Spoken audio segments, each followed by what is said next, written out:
Bismillahirrahmanirrahim. Assalamualaikum warahmatullahi wabarakatuh. Perkenalkan, nama saya Septia Fahiroh. Saya dari kelas 5A.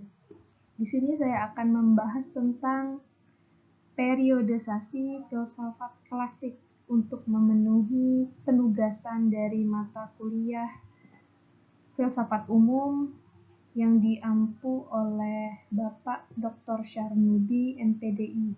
Di sini saya akan membahas tentang filsafat alam, ruang lingkup filsafat alam, dan contoh-contohnya, contoh-contoh tokohnya, yaitu Thales, Anaximenes, Anaximandros, Heraklitos, Plato, Aristoteles, Helenisme.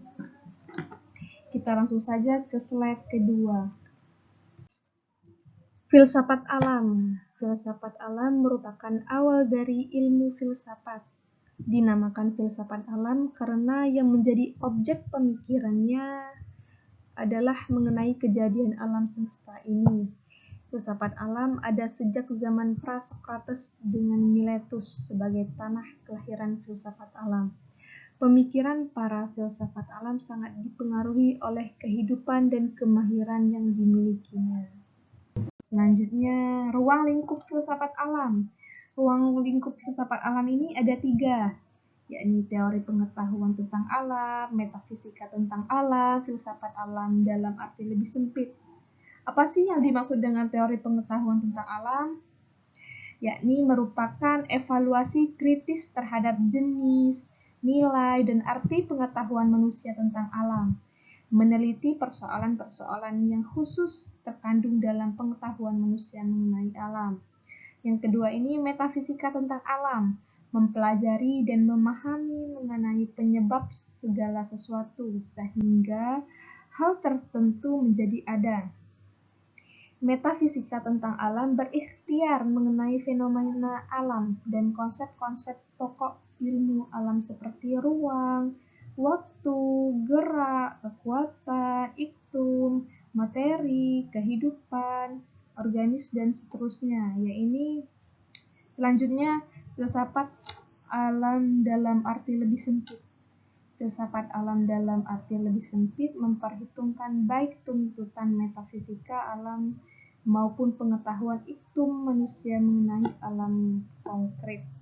Selanjutnya, kita masuk ke tokoh-tokoh. Yang pertama itu ada Thales. Thales ini dari Miletos, adalah seorang filsuf yang mengawali sejarah filsafat barat pada abad ke-6 Masehi. Pemikiran Thales dianggap sebagai kegiatan berfilsafat pertama, dan beliau juga dijuluki sebagai bapak filsafat karena mencoba menjelaskan dunia dan gejala-gejala di dalamnya, tanpa bersandar kepada mitos melainkan pada rasio manusia. Oleh Aristoteles diberi gelar filsuf yang pertama. Selain sebagai filsuf, Thales juga dikenal sebagai ahli geometri, astronomi, dan politik, bersama dengan Anaximandros dan Anaximenes. Thales digolongkan ke dalam golongan Miletos atau generasi Miletos. Selanjutnya yaitu Anaximenes. Anaximenes adalah seorang filsuf yang berasal dari kota Miletos, sama seperti Thales tadi dan Anaximandros yang akan kita bahas sesudah ini. Anaximenes hidup sezaman dengan kedua filsuf tersebut. Ia lebih muda dari Anaximandros, sebagaimana kedua filsuf Miletos yang lain. Ia berbicara tentang filsafat alam, yakni apa yang menjadi prinsip dasar segala sesuatu. Anaximenes berkeyakinan bahwa yang menjadi asal mula dunia adalah udara, sebab udaralah yang meliputi seluruh alam, dan udara pula yang menjadi dasar hidup bagi manusia yang amat diperlukan untuk bernapas. Baginya, jiwa adalah udara, api adalah udara yang encer, dan udara jika dipadatkan akan menjadi air. Jika dipadatkan lagi menjadi tanah dan akhirnya menjadi batu. Menurut beliau, udara adalah zat yang menyebabkan seluruh benda muncul. telah muncul dan yang akan muncul dalam bentuk lain. Selanjutnya, Anaximandros. Anaximandros adalah seorang filsuf dari mazhab Miletos atau dari generasi Miletos dan merupakan murid dari Thales. Dirinya dan Anaximenes tergolong sebagai filsuf-filsuf dari Miletos yang menjadi perintis filsafat barat.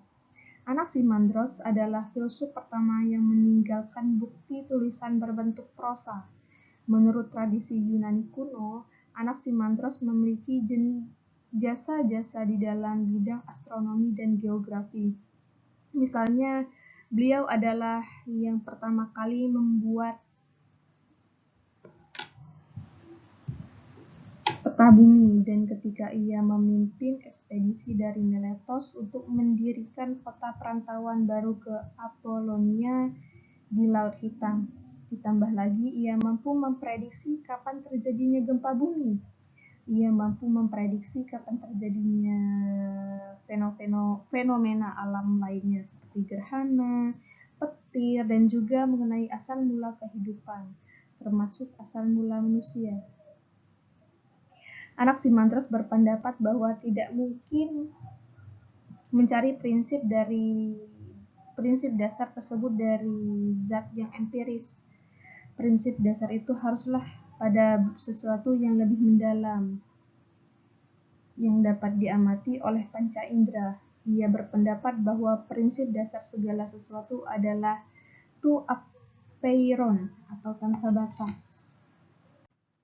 Selanjutnya, Heraklitos. Beliau lahir di kota Ephesos di Asia Minor dan mempunyai pendapat bahwa hakikat alam ini adalah api. Api adalah asal semuanya dan menjadi penyebab pertama semuanya ada.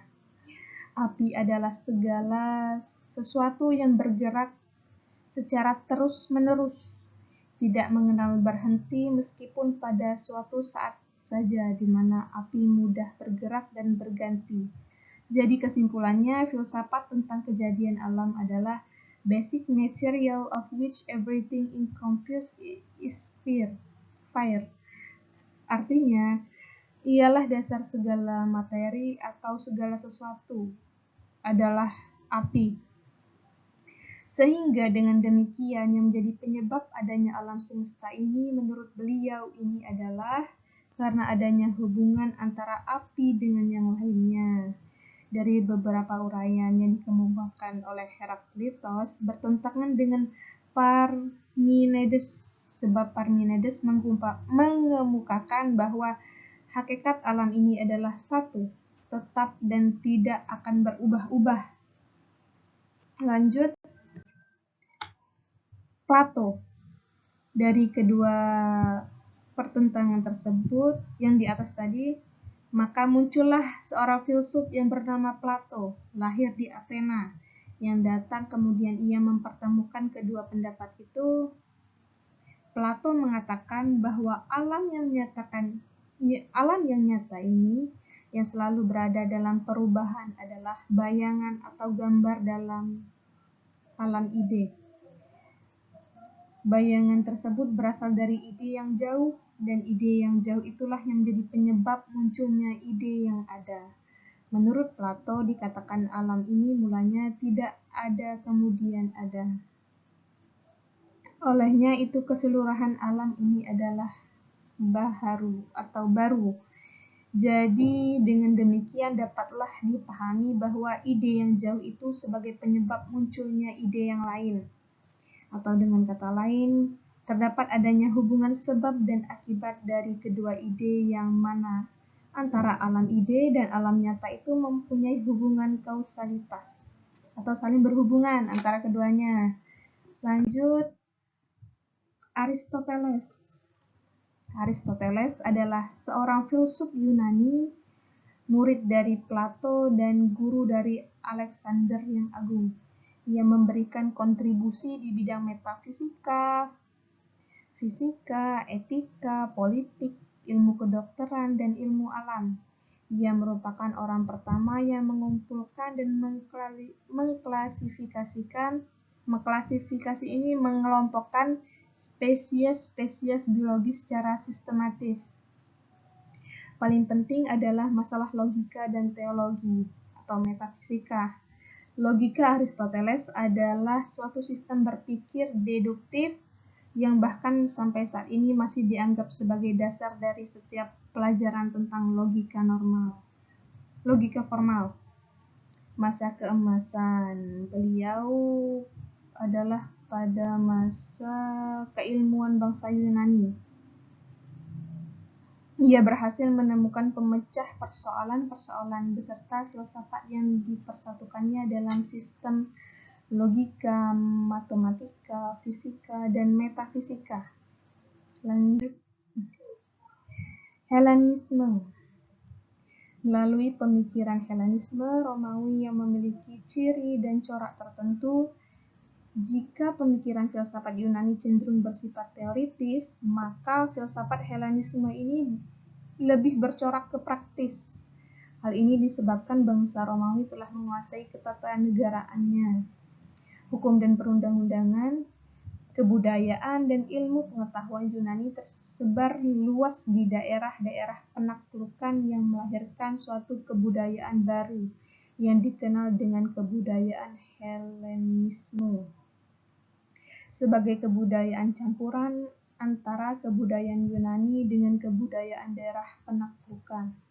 Studi kebudayaan Yunani ini terdapat di Iskandariyah, Mesir, Haron, Urfah, Nusaybain,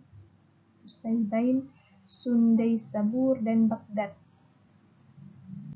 Lanjut, yang terakhir, pengaruh dari filsuf Helenisme Romawi.